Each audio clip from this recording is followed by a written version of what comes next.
Well, it's both a tool that we can use if we do so responsibly, to state it tautologically. But the problem is, I think the rules are still very, very unclear on what the boundaries are for using it, and particularly if you're a corporation, when you're immediately under scrutiny for everything you say. From a marketing perspective, it's hugely important.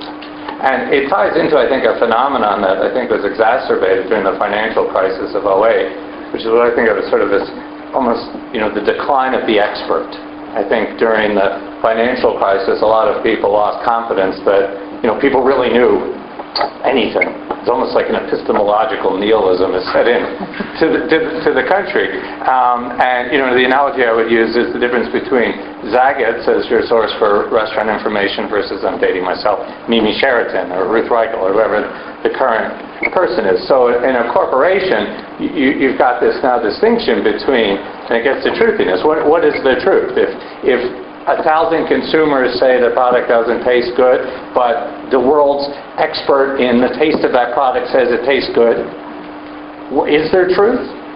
Is one true? Is one not? Or is it something in between? And it leads into all sorts of questions about how you make judgments about everything from marketing to how you communicate on issues in this new environment.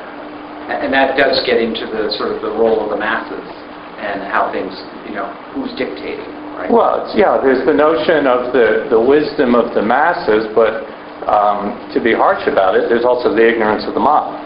And I think these tools of social media, as we were saying earlier, the panel, can be very powerful and constructive or very dangerous and destructive, because they're a way to align people around a perception.